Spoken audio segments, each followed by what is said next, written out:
Tá rodando. Pronto. Aqui estamos, na página do Facebook do Verdade e Luz, Centro Espírita Verdade e Luz, Rio Claro. Hoje com a presença muito querida do amigo Arthur Valadares, um grande trabalhador aí, estudioso da doutrina, estudioso do Evangelho. Boa tarde, Arthur. Boa tarde, meu amigo. É uma alegria imensa a gente ter essa oportunidade de estarmos aqui conversando sobre o Evangelho, relembrando lá, né, os nossos estudos no NEP Paulo de Tarso, aqueles momentos muito agradáveis em que, em torno do Evangelho, vários corações ali reunidos, a gente podia conversar sobre essas palavras de vida eterna. Que o Mestre possa nos inspirar, que as nossas reflexões e o nosso bate-papo possam inspirar também e estimular a outros corações a essa busca pelos tesouros do Evangelho. Muito bom. Nós já estamos aqui, Arthur, com bastante gente na sala, viu? Acho que já chegaram antes da gente aqui. Então, nós temos aqui a Rúbia, o Sérgio, boa tarde para a Rúbia, para o Sérgio, Raquel, Marcelo Seron, Wagner, Ana Lúcia, Rosana Viana, a Maria, minha cunhada, Rúbia, Rodrigo Melo, com a Virgínia, querida Virgínia, que você também conhece o Rodrigo, né?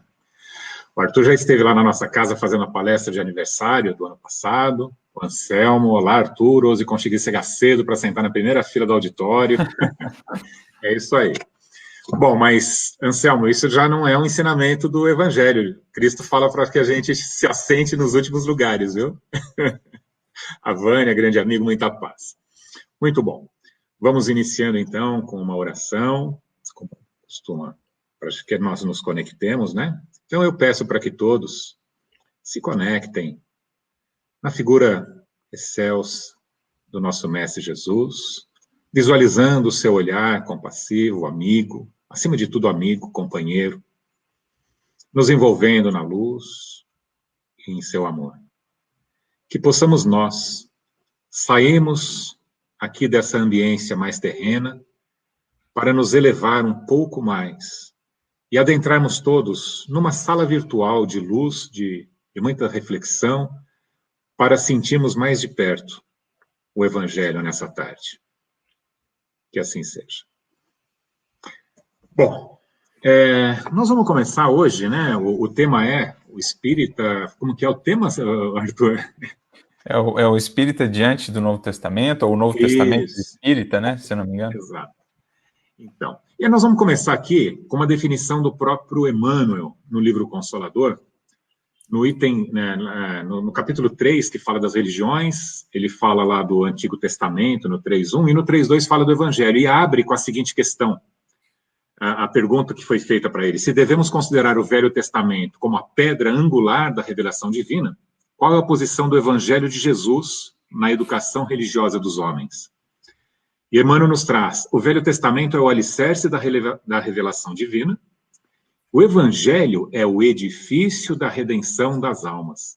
Como tal, deveria ser procurada a lição de Jesus, não mais para qualquer exposição teórica, mas visando cada discípulo ao aperfeiçoamento de si mesmo, desdobrando as edificações do Divino Mestre no terreno definitivo do Espírito, o que, em outras palavras, também traz a tal da reforma íntima, tão falada por Kardec e pelos espíritas, né? Então, a partir dessa reflexão, Arthur, fala um pouco da sua experiência nos estudos do Evangelho. Muito bacana você lembrar essa reflexão logo de início, amigo, porque ela traz um entendimento muito importante que a doutrina espírita, enquanto evangelho redivivo, visa resgatar também, trazendo de volta, né, aquela essência do ensinamento do Cristo, que ao longo dos séculos foi sendo, digamos assim, encoberta pelas nossas interpretações humanas e tudo mais. Porque ao longo dos séculos, nós meio que apartamos essa adesão ao Evangelho, essa adesão ao Cristo, da operação em nós, né, desses valores do Evangelho. Até talvez pela falta de alguns conceitos-chave, como por exemplo a reencarnação, em pensando que nós temos, né, uma vida só, uma existência só, parecia aos teóricos, aos teólogos de outrora, muito difícil conceber que o Evangelho fosse de fato algo a ser praticado. Como chegar nesse nível de vivência se nós temos só alguns poucos anos, né?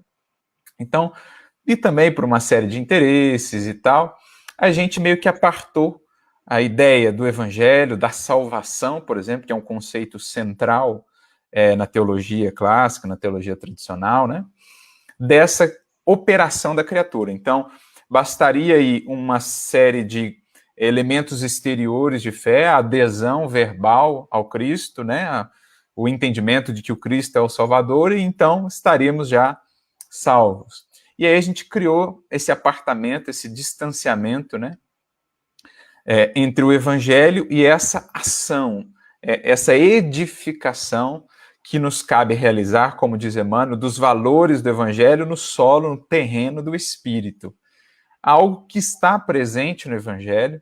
O próprio Paulo, por exemplo, que muitas vezes é tomado como aquele que justifica, então, essa ideia de que nós não somos salvos pelas nossas obras, mas, né, somos salvos por essa adesão, então Deus haveria de nos salvar, ou Cristo com a expiação que ele fez por nós. Paulo mesmo vai dizer em Filipenses, operai a vossa salvação. Então, é interessante essa comparação que Emmanuel faz, o exemplo que ele traz de uma edificação, porque traz essa ideia de fato, cabe a nós, com os recursos recebidos do Evangelho, entendendo-nos agora também como espíritos imortais, né, com uma série de existências no plano material, mas aqueles que somos chamados a, então, incorporando encarnação por encarnação e também no mundo espiritual, esses tijolos desse edifício da nossa iluminação, desse edifício da nossa construção como espíritos imortais e espíritos cada vez mais adiantados, né, cada vez mais conscientes na jornada evolutiva. Então, acho que esse é um ponto importante quando a gente fala de estudo do Evangelho à luz da doutrina espírita. Essas algumas mudanças fundamentais que o Espiritismo vai nos apresentar em relação à nossa postura perante o Evangelho, né? Somos convidados a receber esses elementos que o Evangelho nos traz, entender o cerne da proposta moral do Cristo, para então dinamizar isso na nossa existência, para então concretizar isso na nossa existência. Então, um Evangelho que precisa ser realmente aplicado, né? Então, na proposta dos NEPs, por exemplo, Núcleo de Estudo e Pesquisa do Evangelho, alguns chegaram até a propor núcleo de estudos e práticas do Evangelho, justamente para frisar essa importância de que esses estudos levassem, e essa é, no fundo, a finalidade de entender melhor o Evangelho para melhor poder aplicá-lo no dia a dia. Ali, E Arthur? Diga. Não, com licença, só um minutinho. Aliás, se entender totalmente o Evangelho e não aplicar, é porque ainda não entendeu, né? Sim. Se ficar na superfície do entendimento teórico, ainda não entendeu o Evangelho. A gente, por muitos séculos, né, a gente se cristalizou nesse ambiente puramente cognitivo, racional, acerca do Evangelho, de raciocínios, de esforço intelectual, julgando que estávamos, de fato, penetrando a fundo, né, nas lições de Jesus, sem entender que, para consolidar, de fato, o entendimento, isso precisa chegar até o plano da prática, né, porque a gente só efetivamente fortalece, consolida um conhecimento quando ele se traduz também em realização em prática, porque então você conhece uma série de nuances que o estudo teórico não te proporciona. Mas ao longo dos séculos, esse foi um caminho que nós percorremos muito, né? Desse processo meio que estanque de estudo teórico e racional acerca do Evangelho, sem levá-lo a uma prática mais efetiva. Aí a gente lembra aqueles quatro passos, inclusive, de Alcione, né? O Evangelho precisa ser conhecido, meditado, para que então possa ser sentido e, por fim, isso resulte na vida. Os 4 elementos, os 4 passos que Alcione nos propõe. Mas Emmanuel vai reforçar mais uma vez essa ideia do estudo do Evangelho à luz da doutrina espírita, esse enfoque que deve conduzir à ação e a uma aplicação prática na vida, quando ele vai produzir o primeiro livro propriamente ali de comentários ao Novo Testamento, que abre a chamada coleção Fonte Viva. Ele já havia trazido algumas mensagens de comentários na revista Reformador, mas a primeira obra propriamente dedicada a comentários ao Novo Testamento é a obra Caminho, Verdade e Vida, que faz parte de uma coleção maior, né? Pão Nosso, Vinha de Luz, Fonte Viva, Ceifa de Luz. E aí depois nós temos outras. Livro da Esperança, que é um comentário tanto do Evangelho segundo o Espiritismo quanto do Novo Testamento, Bênção de Paz, temos algumas outras obras. Mas no prefácio do Caminho, Verdade e Vida, cujo título é Interpretação dos Textos Sagrados, é uma mensagem muito bonita em que ele traz aí todo esse espírito desse seu projeto. Né? Emmanuel escreveu muitas obras, né, de filosofia à luz da doutrina espírita, de história à luz da doutrina espírita, Caminho da Luz, por exemplo. As obras mais filosóficas, ele tem a obra Emmanuel, que é a primeira obra que ele escreve. Poderíamos citar aquelas de comentário à codificação, né? Religião dos Espíritos, Justiça Divina. Os romances históricos que não são romances. Os romances históricos que não são romances, né, propriamente, só apenas, né? Mas obras doutrinárias de uma riqueza fantástica, enfim. Mas o grande projeto de Emmanuel é, sem sombra de dúvidas, o comentário, ou os comentários do Novo Testamento, né? Ou seja, esse estudo do Evangelho à luz da doutrina espírita. E nesse prefácio, então, dessa primeira obra, ele deixa claro para nós qual é esse grande objetivo dele. Quando ele diz que, no verdadeiro entendimento do Evangelho, não se concebe mais essa linha divisória entre templo e oficina, que ao longo dos séculos nós criamos, né? Nós tínhamos lá o templo, seja para as manifestações de adoração exterior, ou seja para os estudos, né, teóricos acerca do Evangelho, as concepções teológicas, e isso tudo estava muito distante, muito bem separado da vida, do restante da vida. É o sagrado e o profano com um muro muito bem estabelecido ao longo de séculos. E ele então diz, olha, o Cristo, na ideia lá original, essencial do Evangelho, bem como os primeiros seguidores, não estabelecem linhas divisórias. E a doutrina espírita, em resgatando esse estudo, quer justamente remover essas linhas divisórias para que o Evangelho passe a ser agora elemento de orientação para tudo que nós fazemos. Seja na profissão, seja no cargo que a gente vem exercer, não no sentido de impor uma visão aos outros, mas esses valores éticos, morais, que o Cristo representa e vive, passam a ser norteadores de toda a nossa vida. No lar, na rua, no trabalho, seja onde for. O amor, o bem, a humildade, a misericórdia, a indulgência, passam a ser esses grandes princípios norteadores. Então, Emmanuel, ele entende esse estudo do Evangelho com esse propósito, remover essas linhas divisórias e fazer da nossa vida, né, ou de todo mundo ao mesmo tempo, oficina e altar de adoração a Deus.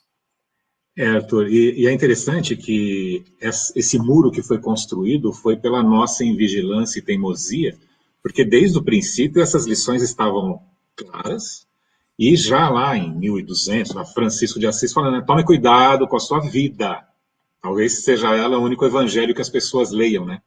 Então, não é a sua pregação, não é o que você fala do evangelho, mas com a sua vida, com os seus atos cotidianos. Então, aí dilui totalmente essa questão do profano e do sagrado, quer dizer, a vida deveria ser sagrada em si, todos os aspectos dela, né? Todos os aspectos da vida deveriam ser feitos à luz do evangelho.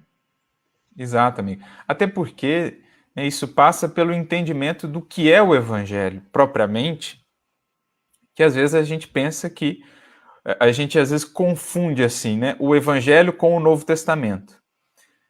O Novo Testamento claro que ele, num certo sentido mais filosófico, ele pode ser associado aí ao Evangelho. Mas se a gente pensar no Novo Testamento, o livro, os textos, o conjunto de livros, 27 livros que formam o Novo Testamento, às vezes a gente acha que isso é o Evangelho.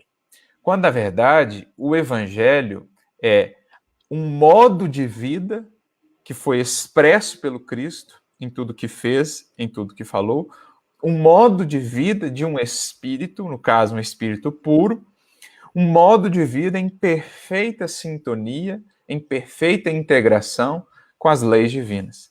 É aquilo que Jesus diz, não vim destruir a lei, mas cumpri-la. O verbo grego utilizado pelo mestre é plerothai, que significa preencher. Então, eu vim preencher a lei.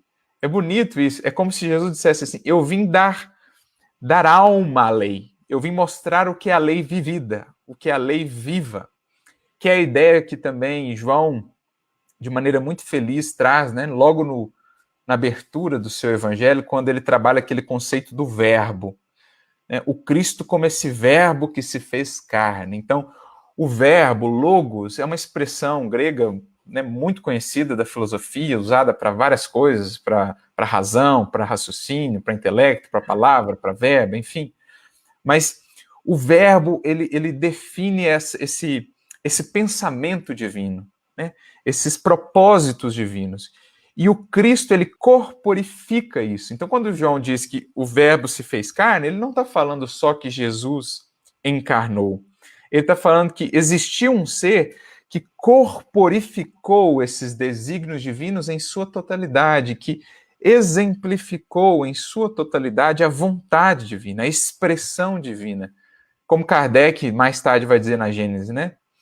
Ele era o médium de Deus, propriamente. Então, por meio dele, Deus falava, Deus agia. Então, o Evangelho é isso. Ele não é o conjunto de textos, ele não é o Novo Testamento. Se por Novo Testamento entendemos esse livro aqui, se por Novo Testamento entendemos essa aliança entre a criatura e o Criador que o Cristo exemplifica, aí sim, o Evangelho é entendido, o Novo Testamento é entendido como Evangelho, como vida. Mas, às vezes, a gente faz essa confusão. Então, daí a importância de resgatar também o Evangelho nesse sentido. Olha, ele é um modo de viver.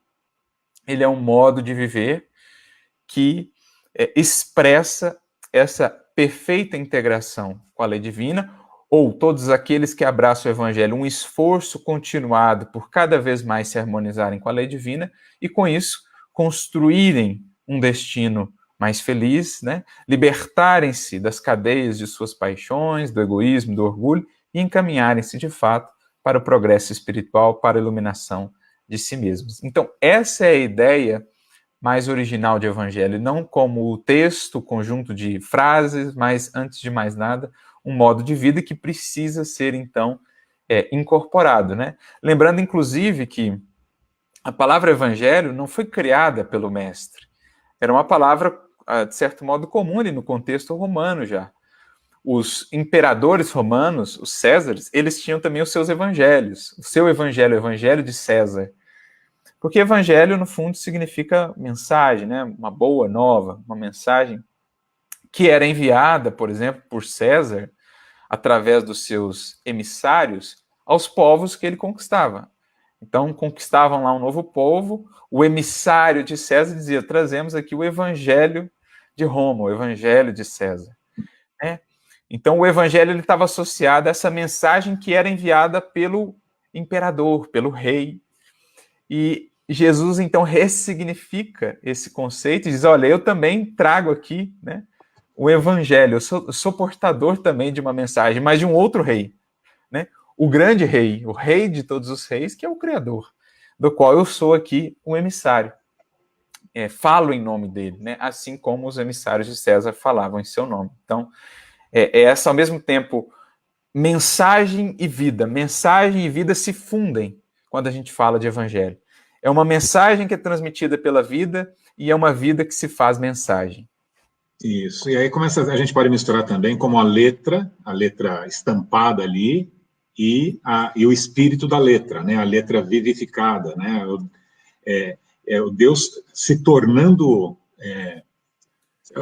se tornando presente em nossas vidas, se conseguimos enxergar além das letras e a luminosidade que brota na alma das letras, né? Não sei se expressa melhor esse meu sentimento, Arthur, por favor. Sim, o que está por trás da letra, né? Porque o que é a letra? A letra, ela reveste a ideia, né? E a ideia, no fundo, ela bebe lá dos sentimentos daquele que gerou essa ideia, que concebeu essa ideia. Então, no fundo, quando a gente vai desvestindo todas essas camadas no estudo do Evangelho, a gente está buscando chegar lá no coração do Cristo. E, por sua vez, nos fala do próprio Criador, né? Aquele sentimento do Cristo que reflete o próprio Criador, porque é essa escala que o Espiritismo nos mostra. O sentimento é esse molde vibrátil, como diz Aulus, de onde se forma o pensamento, a ideia, que por sua vez é traduzida nas palavras que foram registradas nos textos do Evangelho. Então, olha quantas camadas a gente tem. e a gente está buscando voltar lá ao E a gente vai... Isso que foi feito de lá para cá, a gente tem que fazer daqui para lá agora, pegar a letra, traduzi-la com muito conhecimento e raciocínio, mas, acima de tudo, compreender que como que você vai raciocinar sobre o amor e não senti-lo? Então, e aí acho que até o Jung poderia vir para a conversa, que esses sentimentos mais importantes, os pensamentos mais importantes, dificilmente vão ser traduzidos em palavras, mas nossa, fugiu a minha... Falando em palavras, fugiu a palavra agora. Mas em moldes, não é molde que me vem. Arquétipos, símbolos. Símbolos, é uma simbologia, né? Então, os sentimentos, ele vem por símbolo. Você sonha com árvore, e essa árvore te traduz um monte de coisa no seu coração. Mas é porque você estava buscando a alma daquela palavra, que não necessariamente é a palavra árvore, né? Então, acho que é por aí. É exatamente o que Narcisa diz para André Luiz no primeiro capítulo do livro Os Mensageiros. Quando, eu vou usar aqui as minhas palavras, né? Mas basicamente ela diz assim: enquanto nós nos engolfamos apenas em cálculos e raciocínios, o Evangelho não nos parece senão um repositório de ensinamentos comuns. Quando, no entanto, se lhe despertam, né, na criatura os sentimentos superiores, ele começa a perceber que as lições do Cristo ganham vida própria e aspectos que antes a nossa inteligência ou simples raciocínio não conseguiam abarcar, porque há toda essa questão da intuição, né, do contar, inclusive, com a inspiração dos bons espíritos que nos abrem campo de entendimento para lições que por nós próprios não conseguiríamos penetrar assim tão fundo. Então, é um esforço que conjuga, claro, o raciocínio, o método, a lógica, mas que deve passar também pelos caminhos do coração, para que a gente realmente se aprofunde no entendimento do texto, e não se perca, né, apenas na porta de entrada, quando a criatura se prende só na letra e fica buscando apenas as incorreções aqui e ali, o detalhe da letra, ela é como se, pensando numa fruta, é como se alguém se importasse só com a casca da banana e jogasse toda a banana fora, né? Você não vai no sumo, você não vai naquilo que está por trás, né? Naquilo que te aponta. E, inclusive, Emmanuel, ele fala sobre isso no livro A Caminho da Luz, no capítulo 14, quando ele fala do desenvolvimento do cristianismo, tem um item, o item 3, chamado A Redação dos Textos Definitivos. Porque isso, ao longo dos séculos, especialmente do século XVIII para cá, né? Esse estudo dos textos gera uma série de teorias e tal, e muitos se perdem na forma e esquecem da essência. E Emmanuel fala, então, muitos, ele chega a dizer assim, que muitos sábios materialistas, né, não conseguiram se aprofundar nesse estudo do Evangelho e se perderam nesse processo porque não puderam sentir que a intuição, nesse caso, está acima da razão. E ainda uma vez falharam, em sua maioria, na exposição dos princípios, porque ficaram muito presos apenas a um entendimento, e muitas vezes um entendimento que não leva em consideração aspectos espirituais, apenas, né, a materialidade, e por isso ficavam ali presos a essas questões de forma, sem entender e sem buscar esse aspecto mais profundo do sentimento por trás de cada lição e tudo mais. E aí ele segue desenvolvendo isso, né, nesse mesmo trecho, mais adiante ele diz assim: é que portas adentro do coração, só a essência deve prevalecer para as almas. E em se tratando das conquistas sublimadas da fé, a intuição vai marchando à frente da razão, preludiando generosos e definitivos conhecimentos. Então, a razão, sim, uma fé raciocinada, mas a intuição representando esse aspecto do sentimento que deve iluminar essa razão para que ela consiga também transcender a sua limitação ainda muito humana, né? O seu horizonte ainda muito estreito. Nesse seu trecho me ocorreram algumas situações. Primeiro, a Paulo em Atenas, né? Exato. Aquela mesma situação. Eles estavam muito cheios de conhecimento, então não tinha espaço para receber ali Deus, receber o Cristo, enfim. E também a questão e aí nós vamos entrar logo mais, tá? Vamos falar na técnica do estudo do NEB, como que foi, né? No miudinho, aquela coisa toda. Mas a gente está falando da fé raciocinada do estudo, né, que o Espiritismo prega bastante isso, o próprio Cristo, né, Espíritas, amai-vos, eis o primeiro mandamento, amai-vos, instruí-vos, eis o segundo. e a gente não consegue conviver adequadamente sem os dois, né? Caminhando Exatamente. sem os dois. Mas aí a impressão que eu tenho é que temos que estudar efetivamente o Evangelho para podermos compreender e trabalhar na caridade, trabalhar no desenvolvimento do amor, trabalhar no diálogo fraterno, porque aí você vai conseguindo também destampar o coração para que essa linha mente e coração ela tenha uma avenida muito fluida, né? Que elas vão num momento mais lá para frente ela se confunda, ela se envolva num todo. Eu acho que esse é talvez seja o caminho da iluminação, quando mente e coração se tornam um. Mas não seria mais ou menos bacana isso que você fala. Emmanuel, inclusive, tem um texto muito interessante no livro Coletânea do Além, chamado Sentimento e Razão, em que ele diz assim: muito se fala em nosso movimento em fé raciocinada, mas raras vezes se fala em razão iluminada.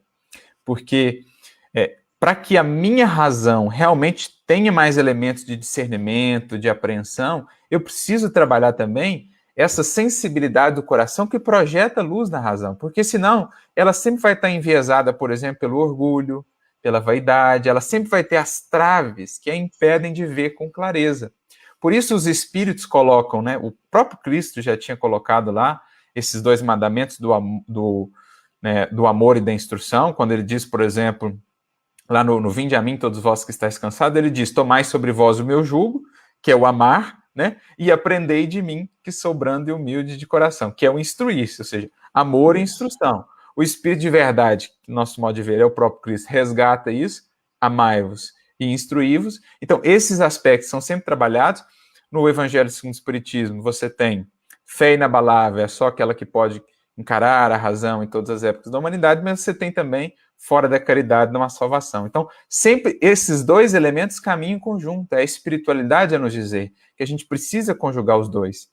O servir como escola do sentimento, escola do coração, iluminando o sentimento, para que ele então ilumine a razão, que é o que Kardec vai chamar de maturidade do senso moral. Ele vai dizer que tem muitos que têm muito tempo de espiritismo, muito conhecimento, mas que não penetraram ainda na essência. Por quê? Falta maturidade do senso moral. O que é maturidade do senso moral? É serviço, é humildade, é amor, né? Que é o que Narcisa diz para André Luiz. Enquanto não se desperta o sentimento superior, o evangelho é um repositório de ensinamentos comuns. Né? O indivíduo está preso só em cálculo e raciocínio. Então é preciso conjugar as duas coisas. Analisar, sim, com lógica, com critério, com análise os textos, para a gente não entrar em interpretações ingênuas, para a gente não repetir interpretações do pretérito, né, destituídas da lógica, dos progressos da ciência, para não cair em superstição, mas entender que para alcançar o sumo, o cerne, a gente precisa da escola do coração. E Jesus, não poucas vezes, ao longo de todo o evangelho, convida os seus discípulos sempre a servir ao trabalho do amor, ao trabalho do bem, porque ele sabia a importância disso, inclusive para o se instruir, para que, aliados verdadeiramente à humildade, a instrução não nos levasse ao orgulho, à presunção que nos fecha a razão e que, como no caso lá dos atenienses, impediram eles de ver a grandeza do evangelho, tão cheios de si que estavam, e da presunção dos saberes humanos, dos saberes transitórios terrenos. Né? Então, é preciso conjugar essas duas coisas para que, de fato, a gente mergulhe no Evangelho, nesse universo que o Evangelho nos abre. Muito bem. Eu queria trazer agora aqui, Arthur, para a nossa reflexão, uma questão, né? O espírita não tem o hábito de abrir o Novo Testamento. Tudo bem, nós temos só do Chico aí 500 livros para nos debruçarmos, né? Temos Joana de Anjos, nós temos o Pentateuco kardeciano. Então, nós temos realmente muitas obras, e estávamos até falando aqui antes de entrar ao ar, da disciplina que temos que ter, do método, para podermos não perder tempo mais, não ficarmos mais dormindo em espírito, nos perdendo aqui nas coisas da terra, e realmente caminharmos forte aí na nossa instrução e na evolução do amor também. Mas eu vou dar um testemunho pessoal, já falei disso com você. Eu sou daqueles que, há alguns anos atrás, poucos anos, aliás, eu não conseguia abrir o Evangelho, eu não conseguia interpretar nada e fazia aquele coro pela minha ignorância, que isso tudo foi alterado, que foi manipulado e que então aquilo não é verdade e ponto final. Fica mais cômodo a gente dar essas desculpas todas e se afastar dessas lições, né? Mas depois, e eu sou muitíssimo grato por isso, pude participar com o Arthur por alguns meses aí do estudo do Evangelho. Nós estávamos estudando a Carta aos Gálatas, de Paulo, e é como se tivesse me tirado, do mesmo jeito que Ananias tirou as escamas dos olhos do Paulo, né, lá em Damasco, o Arthur tirou as minhas escamas aqui dos meus olhos e consegui enxergar, pelo menos parcialmente, claro, dentro do meu nível de entendimento. Comecei a enxergar, me deleitar e auscultar o que é esse Evangelho. E aqui temos um dos livros que foi por você recomendado, Luz Imperecível. Sim. E nos orienta bastante aí nos estudos. Fala um pouco da metodologia do Mildinho, de como que foi criado isso, né? Como você entrou no NEP. Conta um pouco para a gente disso, Arthur. Olha, primeiro eu acho que um ponto importante que você tocou aí, né? O estudo do Evangelho, ele demanda esforço, ele é um processo constante de tirar escamas. Né? Você usou esse exemplo bacana, porque quanto mais você caminha, mais o seu entendimento de fato se abre, mais você ganha em sentimento, mais você ilumina a razão, o discernimento, mais fundo você consegue enxergar. Tem inclusive uma mensagem do Emmanuel que eu gosto muito, que está no livro Harmonização, capítulo 7, chamado Entendimento Espiritual, que ele comenta uma passagem muito simbólica do Evangelho de Lucas, capítulo 24, que é aquela passagem dos discípulos a caminho de Emaús. Né, nós temos 2 discípulos caminhando, de repente um anônimo ali se junta a eles e vai conversando com eles, e eles caminhando com ele, e diz o texto que ele vai abrindo as escrituras para eles. Então é muito simbólico, porque depois esse anônimo se revela ser Jesus, né? Quando nós caminhamos com Jesus, as escrituras vão se abrindo para nós, ou seja, no esforço de servir, no esforço de estudar, no esforço empenhado, o texto vai se abrindo. Então, é trabalho. Então, Emmanuel comentando uma passagem, justamente essa que fala das escrituras que eram abertas, no capítulo 7 do livro Harmonização, que citei, ele diz assim, né, a respeito do entendimento do Evangelho, ele diz que tem muitos que falam que é muito difícil, que isso, que aquilo outro, que reclamam, e que por isso não se dedicam e tal. Aí ele diz assim, em determinado momento, a frases e textos difíceis convém procurar-lhes a extensão, para encontrar-lhes a sabedoria e a beleza. Estudo e observação do Evangelho também constituem trabalho e da mais alta envergadura.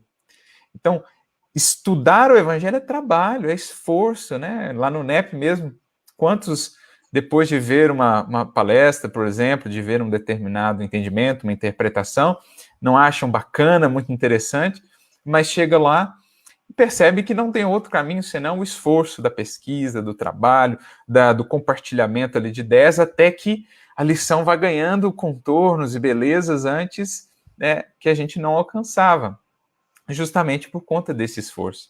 Então é nesse sentido que nasce esse movimento dos NEPs, dos miudinhos, que teve no seu Honório aí, né, organizador dessa obra Luz Imperecível, um dos grandes referenciais, dos grandes protagonistas no movimento espírita brasileiro, muito influenciado naturalmente por Emmanuel, pelo próprio Emmanuel, que foi o inaugurador, digamos assim, desse movimento, que ele também aprendeu já lá com Alcíone, na época lá de Padre Damiano, e isso remonta, na verdade, a processos muito mais antigos de estudo até mesmo das escrituras.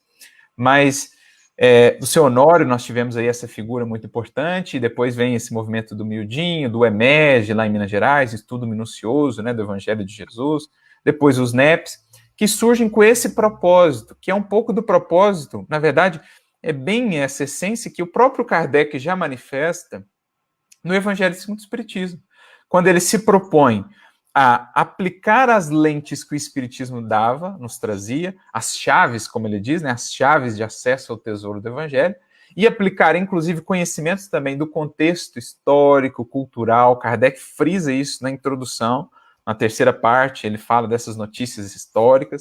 Então, a importância de se conjugar esses dois elementos, tanto um entendimento mais adequado do contexto, da língua, da cultura, como as chaves do Espiritismo para a gente penetrar o âmago de cada passagem, de cada lição do Evangelho e tirar o conteúdo moral. Então, essa é a grande finalidade do Evangelho segundo o Espiritismo, que os NEPs vão depois replicar e ampliar, né, estudando passagens que, seja por tempo, seja por objetivo da obra, não foram estudadas ali no Evangelho segundo o Espiritismo, ou mais tarde a Gênese, também Kardec amplia esse estudo, né, das passagens do Evangelho. Então, é com esse intuito que nascem os NEPs, recorrerem aos elementos que a doutrina traz, as chaves, mediunidade, reencarnação, corpo espiritual, enfim, uma série de elementos que o Espiritismo nos traz e que abrem, né, um novo horizonte de entendimento das lições de Jesus. E também um estudo dos aspectos históricos. Não dá para entender Paulo na profundidade do que ele estava transmitindo se eu não compreender um pouco da sua formação como rabino da época, um pouco da sua formação helênica, ele que estudou filosofia grega também, se eu não entender a sua formação hebraica. Então, não dá para entender determinadas falas de Jesus sem entender o significado de certas expressões naquele contexto, o alcance. Tem um livro, por exemplo, muito interessante, do Kenneth Bailey, As Parábolas de Lucas, em que ele faz um olhar para essas parábolas à luz daquela cultura, né? E é fantástico o quanto as parábolas ganham uma dimensão nova quando você entende os detalhes que estão no texto e que passam implícitos sem a gente olhar para esse detalhe mais cultural, que tem uma finalidade, né? Tirar essa capa, então, dos aspectos culturais para a gente pegar o cerne, que é universal, que é atemporal, que fala para nós nesse tempo, como falava aquela hora, mas que Jesus precisou revestir de um certo aspecto. Então, é com esse mote que surgem esses estudos dos NEPs, dos miudinhos, né? Os nomes não são aí tão importantes, mas para a gente poder chegar nesse cerne, para quê? Para que ele possa, então, ser melhor aplicado na nossa vida cotidiana, né? Inclusive, o próprio Kardec já tinha projetos de ampliar esse estudo dos chamados textos sagrados do Evangelho. Recentemente, inclusive, eu estava vendo o pessoal do Allan Kardec Online, que é um pessoal que está aí com uma série de documentos inéditos, né, de Kardec, que eles descobriram na França, que eles estão soltando aos poucos, manuscritos do próprio punho de Kardec, enfim. E recentemente eles descobriram um manuscrito em que Kardec trazia ali 7 projetos que ele tinha para realizar, né, acerca do Espiritismo, e que ele não chegou a concluir por conta, né, do seu desencarne. Mas um desses projetos era estabelecer concordâncias espíritas aos comentários dos textos sagrados e sua interpretação para o Espiritismo. Isso aqui é as próprias palavras dele, né, traduzidas para o português. Concordâncias espíritas aos comentários dos textos sagrados e sua interpretação para o Espiritismo. Ou seja, o que é isso, se não essa proposta, né, que os NEPs e esses grupos estão agora incorporando? Tem, inclusive, outro texto nesse sentido, só para... muito interessante também, que está na Revista Espírita, de janeiro de 1864. É um artigo chamado Santo Atanásio, Espírita sem o Saber. Santo Atanásio é um dos chamados pais da igreja, ali do século IV, se eu não estou enganado, né? Foi uma personagem muito importante ali no cristianismo nascente, né, naquele período. E ele comenta um texto de Santo Atanásio, que é um texto assim com ideias espíritas, né? Por isso o título é Santo Atanásio, Espírita sem o Saber. E aí, em determinado momento, olha o que Kardec diz. Palavras de Kardec. Com as ideias esparsas contidas na Bíblia, nos evangelhos e nos pais da igreja, sem falar dos escritores profanos, pode constituir-se toda a doutrina espírita moderna. Os comentários feitos desses escritos geralmente o foram de um ponto de vista exclusivo e com ideias preconcebidas, e muitos só viram neles o que queriam ver, ou lhes faltava a chave necessária para ver outra coisa. Ou seja, com a teologia formada, eles só conseguiam ver aquilo que estava dentro daquele ambiente de pensamento, né? Mas hoje, o Espiritismo é a chave que dá o verdadeiro sentido das passagens mal compreendidas. Até o momento, esses fragmentos são recolhidos parcialmente, mas, olha agora, dia virá em que homens de paciência e saber, e cuja autoridade não poderá ser desconhecida, farão desse estudo o objeto de um trabalho especial e completo, que projetará luz sobre todas essas questões, fazendo que todos se submetam ante a evidência claramente demonstrada. Ou seja, Kardec já vislumbrava esse estudo dos textos sagrados à luz da doutrina espírita, que viria um tempo em que não só mais fragmentos, não só mais partes, mas esse seria um estudo, né, amplificado, feito aí por muitos corações, para realmente mostrar esse sentido mais profundo. Arthur, é maravilhoso quando a gente consegue enxergar que não são, do mesmo jeito que nós não temos muitas vidas, né? Temos uma única vida com muitas formas, Sim. encarnado ou desencarnado e tal. Existe uma lição do Cristo, que ela começou, é uma aula magna, que ela começou lá para trás, e tem todo um encadeamento, né?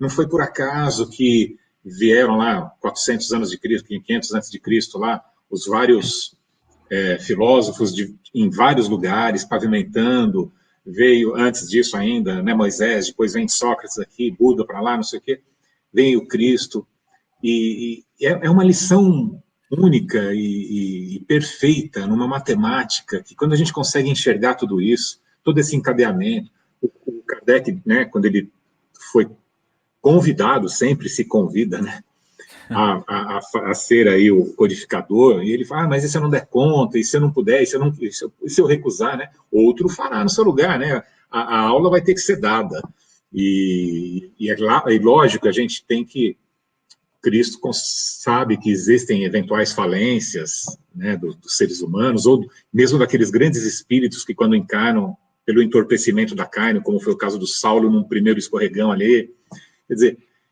tem sempre um plano B e a aula tem que ser dada. Né? O conteúdo tem que ser levado. O conteúdo, né? Inclusive nos erros. Né? É uma matemática tão linda que mesmo no erro esse conteúdo está sendo dado. Essa aula está sendo dada. E você mencionou uma coisa muito interessante que para a gente já falar vamos falar da técnica do miudinho, você mencionou assim, quando aqueles dois estavam caminhando com Cristo. Né? Esse é uma das, vamos falar das técnicas, eu não sei se seria essa palavra, mas acho que sim, do quem, onde, quando e como, né? Sim. Então, tudo tem um significado transcendental que a gente tem que, quando a gente tendo essas chaves, a gente vai abrindo essas portas do conhecimento. Então, quando você diz eles estavam caminhando com Cristo, está na questão do como, né? Então, nas passagens do Evangelho, ele estava lá sentado, ele estava subindo, ele estava caminhando, no quando, né, no dia, na noite, assim por diante. Fala um pouco para a gente desses detalhes da interpretação do texto, por favor. Isso é bacana, né? O seu Honório, fica aí a sugestão para quem tiver interesse em entender melhor esse aspecto simbólico. O seu Honório, na introdução do livro Luz Imperecível, ele coloca ali de maneira bem didática, né, esse aspecto. O Emmanuel também, uma questão que eu gostaria de resgatar aqui, no livro O Consolador, mais uma vez, lá na questão 321, faz uma pergunta interessante para Emmanuel. Pergunta, qual a edição dos evangelhos que melhor traduz a fonte original? Daí Emmanuel, ele vai explicando, né, que a própria grafia dos evangelhos já é por si uma tradução, porque Jesus não escreveu nada, então já tem uma primeira filtragem ali dos discípulos que escreveram. Mas ele conclui, eu queria pegar o trechinho final dessa resposta dele, dizendo assim, importa observar que os evangelhos são o roteiro das almas, e é com a visão espiritual que devem ser lidos, pois constituindo a cátedra de Jesus, o discípulo que dele se aproximar com a intenção sincera de aprender encontra, sobre todos os símbolos da letra, a palavra persuasiva e doce, simples e enérgica da inspiração do seu mestre imortal. Então, Jesus, na sua grandeza divina, né, ele passou tanto aquela mensagem mais direta, né, aquelas orientações dele que são claras, né, sobretudo sobre aspectos fundamentais, aí, a caridade, a humildade, os valores morais, mas outras coisas ele deixou, digamos assim, compartimentadas, ele deixou ali na forma de sementes, em potenciais. Aliás, o próprio Emmanuel, na questão do Consolador, mais uma vez, 290, quando ele vai falar das parábolas, ele define as parábolas como sementes divinas. Isso. Que desabrochariam mais tarde. Então, é como se o evangelho ele fosse um conjunto de sementes, que ele vai produzindo na medida em que o indivíduo dedica a essas sementes o cuidado, né, rega, cultiva, isto é, no estudo, no esforço por viver, por aplicar, aquela árvore vai se desenvolvendo, os frutos vão saindo sempre cada vez mais abundantes de cada passagem. Então, o evangelho tem aquela lição mais direta, mas tem essas lições simbólicas, essas sementes, essas lições aí, nas parábolas de encenação também, a chamada encenação simbólica, né? As parábolas de ação que Jesus trazia, ou seja, a gestualidade do Cristo é também lição. Os locais que ele escolhe para transmitir determinadas lições são também lições. Os tempos, enfim, todos esses detalhes, né? O como. Então, um exemplo, esses dias a gente estava estudando aquela passagem da mulher adúltera em João 8. Né? O fato de Jesus estar ali num primeiro momento agachado, né? Escrevendo na terra, ele está ali puxando toda aquela atenção que estava voltada antes para a mulher adúltera, ele puxa para ele, depois ele se levanta, e aí quando ele se levanta, ele fala, ou seja, ele se ergue ao seu patamar, à sua autoridade moral, lança a lição, depois ele desce novamente, como a dizer, se oculta, para também não tripudiar sobre né, a lição que ele havia dado e que os outros sentiram a fundo, enfim. Então, toda a gestualidade de Jesus é também lição. Né? O fato de, no Sermão do Monte, ele subir no monte, assentar-se para transmitir a lição, a passagem da tempestade acalmada, ela é toda ela uma lição simbólica, tudo isso nos fala de realidades que, quando a gente vai desvestindo a forma, quando a gente vai desvestindo o caráter temporal, espacial, daquilo que aconteceu há 2000 anos atrás, e vai alcançando o caráter atemporal, universal, do que está por trás da lição, que se aplica em todos os tempos, a gente vai alcançando. Então, essa lição mesmo que você trouxe como exemplo. Você tem ali discípulos que estão se afastando de Jerusalém, encaminhando-se para Emaús. E eles estavam angustiados, estavam aflitos, porque o fato se deu logo após a crucificação de Jesus. Então, aí a gente já vai construindo a cena, né? E entendendo o sentido simbólico. Você tem corações que, diante de horizontes difíceis, estavam angustiados, ou seja, estavam afastando-se de Jerusalém, que no contexto do evangelho tem um símbolo, é a cidade da paz, a cidadela da paz. Então, encaminhar-se para Jerusalém, encaminhar-se para uma comunhão mais profunda com Deus. Afastar-se de Jerusalém é afastar-se dessa comunhão íntima que gera paz, que gera harmonia. Mas você tem, então, um Cristo anônimo que se aproxima desses discípulos. E então vai conversando com eles e vai até conduzi-los, levá-los a uma hospedaria. E só depois ali de deixá-los numa hospedaria que ele desaparece. Né? Depois de conversar com eles, de alimentar, de partir o pão com eles, ele desaparece. Então você tem ali o fato que aconteceu há 2000 anos, 2 discípulos aflitos, angustiados, afastando-se de Jerusalém, que foram alcançados por Jesus, anônimos, levados a uma hospedaria. Mas agora ressignifica isso. Rompe as barreiras, né, do espaço e do tempo em busca do sentido espiritual da lição. Todos os discípulos que se afastam desse caminho da paz, que pela invigilância, por uma série de fatores, se afastam desse caminho da paz, o Cristo anônimo os vai buscar. Como?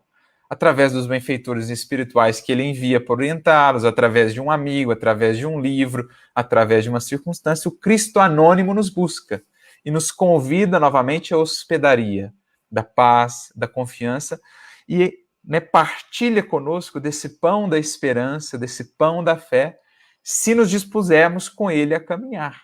Então, a partir de um fato ali histórico, de um acontecimento, você começa a tirar desdobramentos espirituais que se aplicam à sua vida hoje, né? É o evangelho vivo e prático hoje. Essa ideia que o seu Honório, né, traz para nós, que Emmanuel aplica nos seus comentários a todo momento, e que a gente vai desenvolvendo quando vai ganhando intimidade com esse estudo espiritual do evangelho. Nossa, então, nessa tardezinha de frio que nós estamos, quando você estava mencionando tudo isso, e com o calor da emoção que você fala com o coração, né, vai agasalhando os nossos corações, iluminando nossas almas. Por quê? É exatamente isso que me tocou, né, quando eu fiz lá os estudos com você.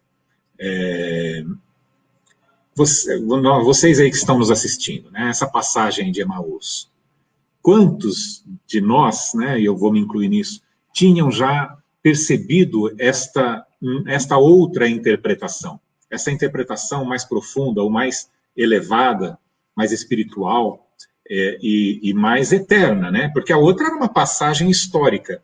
Sim. E essa mensagem, ela vai servir para aquele tempo, agora 2000 anos depois, para daqui a 2, 3 mil anos, e para o marciano também. Quer dizer, para todos os lugares. Para quaisquer outros mundos. São verdades eternas que porque não falam para mentes, falam para as almas, falam para os, né, mas falam para os corações, mas, né, é muito bacana isso. E aí tem também o quem, né? Os fariseus, os coxos, que são os aspectos próprios, né? Então, os paralíticos de alma.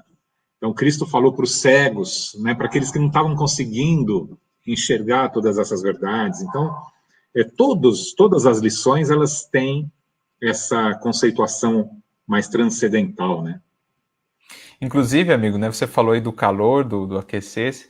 Lembrando a própria passagem de Emaús, os discípulos, ao final, né, quando eles percebem que era Jesus, eles chegam a comentar: a gente não sentia um calor no coração enquanto ele explicava para nós as Escrituras? Porque isso era até uma coisa da tradição da época dos sábios que estudavam a Torá, né? Eles diziam que, falavam desse fogo, né, no coração, desse calor no coração, quando o estudo ali era profundo, né, a inspiração, eles sentiam esse calor no coração, e é o que a gente vai sentindo quando caminha com o Mestre, e quando o Evangelho vai ganhando essa vida, essa dimensão nova para nós. É um calor que nos envolve, que representa tanto o acolhimento, mas também um calor que representa, né, impulso, estímulo para realizar, para transformar, para fazer. Paulo vai dizer: Deus é um fogo, né, consumidor, é um fogo devorador, ou seja, é algo que consome as nossas impurezas e que nos impele. O amor do Cristo nos constrange, diz Paulo, que nos impele a sair do lugar. Então, essa caminhada, ela nos leva a isso. E aí a gente vai percebendo esses elementos, né, as 4 perguntinhas fundamentais. O como, então, a gestualidade de Jesus e tal, o quando, né, se é uma fala à noite, por exemplo, Nicodemos busca Jesus à noite, né, enquanto o encontro de Jesus com a samaritana é sol a pino. Então, o que representa esse fato de Nicodemos buscar à noite, né? A noite da dúvida em que Nicodemos estava, né? A noite ali ainda dos preconceitos humanos, ele não queria ser visto, né, junto de Jesus. Então, tem esses detalhes do quando, tem os detalhes do como, do quando, que a gente já falou, tem o quem, né, que é outro aspecto fundamental também, a nossa identificação com os personagens, a nossa identificação, enxergar esses personagens vivos em nós, né? Quantas vezes não vejo Pedro vivo em mim na negação? E a partir disso, entender como Pedro ressignificou aquela negação, né? Como Jesus o ensinou a ressignificar aquela negação, com as 3 afirmações posteriores. Quantas vezes eu não vejo Saulo vive em mim no orgulho, né? na imposição, e ver como trabalhar isso, Madalena, enfim. Há sempre 2 planos principais de entendimento do Evangelho. Uma aplicação coletiva, pensando a humanidade, pensando o plano exterior, por exemplo, as parábolas, né?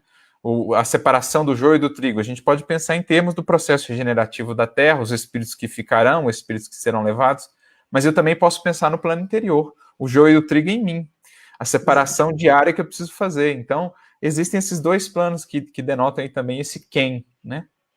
Que, aliás, no Luz Imperecível aqui tem o joio e o trigo muito bem explorado aqui pelo seu Honório e o grupo dele que estava estudando, né?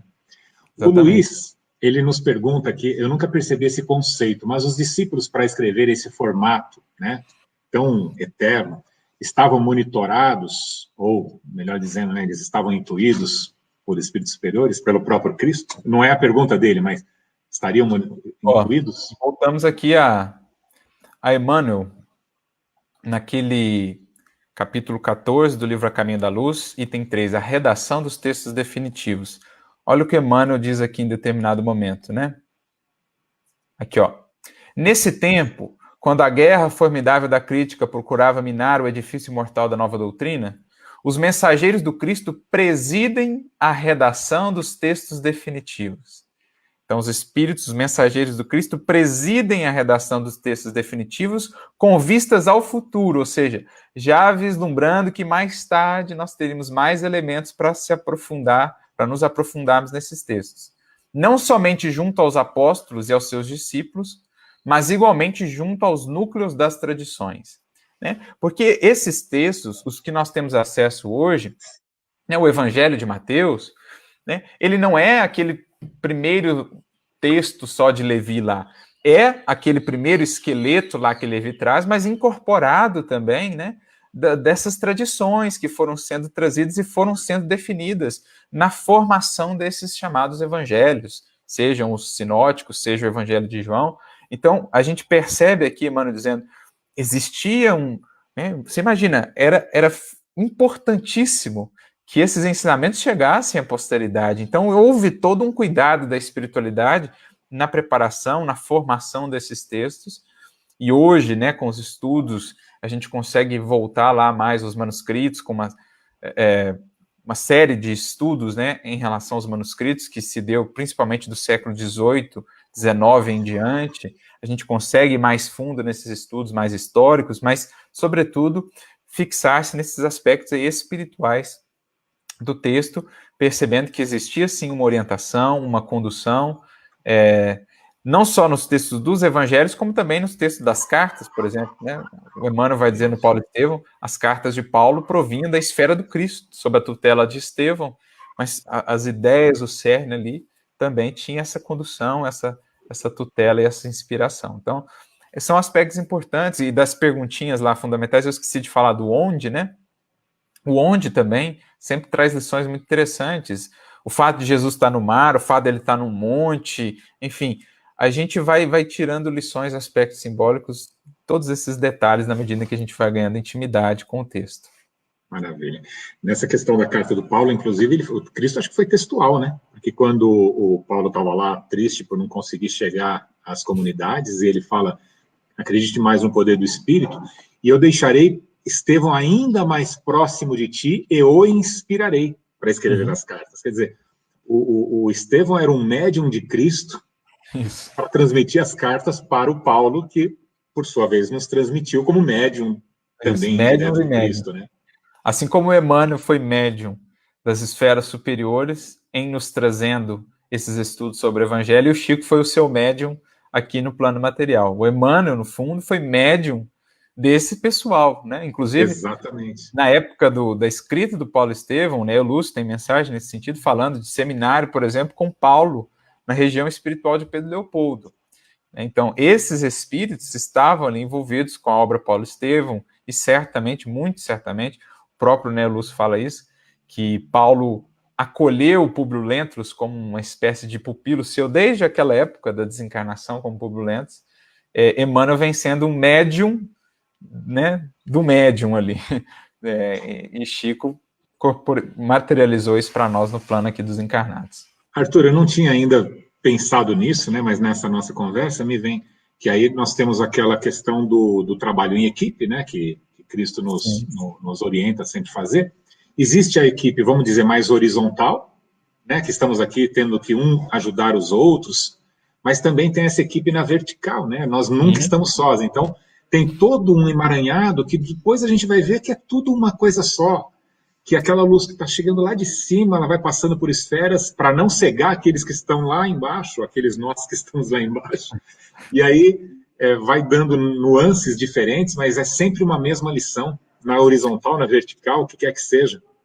É bacana isso, essa ideia que você apresenta, né? Porque os NEPs e todos os grupos similares surgem com esse propósito de compartilhamento, né? De esforço compartilhado, de pesquisas, de partilhar visões e resultados dos esforços. Então, um esforço aí horizontal, mas sempre, né? Onde quer que dois ou mais se reúnam para estudar as suas palavras, né? Ele estará no meio deles, como? Através dos seus mensageiros, dos seus benfeitores, que ele envia sempre para nos inspirar e nos intuir. Então, o estudo do Evangelho é isso, é esforço na horizontal e esforço na vertical. Eu estou até arrepiado aqui, Arthur. O nosso café da tarde, ele tem tido uma característica. Tem sempre aquele gostinho do quero mais, sabe? Porque é sempre uma conversa onde todos estão participando, né? Os nossos internautas aqui, os convidados são sempre muito especiais, e a conversa flui muito gostosa. Mas, infelizmente, nós temos aí as nossas regras, e chegamos a 1 hora, chegamos agora às 18 horas, e eu gostaria que você... Eu digo isso, infelizmente, que gostaria de permanecer aqui, mas está denotando aqui o meu apego, que a gente tem que ser desapegado, né? E que o trabalho persista. Então, vamos lá. Prossiga, não persista. O trabalho prossegue em outras esferas. Faz as suas considerações finais, por favor, mas eu gostaria de permanecer aqui por mais pelo menos 1 hora, mas não podemos. Bom, primeiro, eu gostaria de agradecer mais uma vez pelo convite, né? Uma alegria estar aqui junto a um amigo tão querido, que partilha conosco desse processo aí de estudo, de caminhada do Evangelho. O nosso abraço a todos que estiveram aqui, a gente foi lendo os comentários, as participações, esperamos que essa nossa conversa aqui possa estimular cada um a entrar de fato nesse caminho, né? Como Alcione define mesmo o Evangelho, um vasto caminho ascensional, a cujo fim não alcançaremos, ou o fim não atingiremos, sem o entendimento e aplicação de todos os detalhes. Isso é o Evangelho, é entrar num caminho, numa caminhada com Cristo, que vai, nesse processo, nos abrindo cada vez mais as Escrituras, é entrar num caminho que não se limita a essa presente encarnação, é entrar numa jornada para a eternidade, que possamos juntos, nos dando as mãos, favorecer esse nosso processo de entendimento, né? Estimular-nos uns aos outros para que avancemos cada vez mais e que possamos sempre contar com aquele que vai à frente, nos abrindo caminhos e nos estendendo as mãos para que possamos, juntos com ele, alcançar, enfim, a nossa libertação, a nossa redenção e estarmos cada vez mais próximos do Pai, que é o objetivo maior de todos nós. Isso aí. Bom, pessoal, sábado que vem nós temos um encontro diferente. Nós vamos estar em 3 aqui, viu, Arthur? Bacana. A Virgínia e o Adilson. Nós 3 que trabalhamos fisicamente já, não estou nem falando em espírito, não, hein? Fisicamente desde o milênio passado. Estamos juntos há mais de 20 anos, então desde o século passado aí. Mas espiritualmente talvez até há mais tempo. E nós vamos falar, a Virgínia, ela fez um curso, Arthur, ela fez um grupo de estudos ali no Verdade e Luz, do livro Perispírito. Bacana. Do Zimmermann. É um senhor livro. Pra você ter uma ideia, demorou quase 3 anos. Então, nós vamos falar um pouquinho de perispírito, tá? Eu agradeço a todos os internautas e muita gratidão, viu, Arthur, por você ter aceitado o nosso convite aí. E espero que a gente possa conversar mais vezes com esses assuntos que nos traz tanta luz e tanta paz no coração. Uma boa noite, Arthur. Boa noite aos internautas.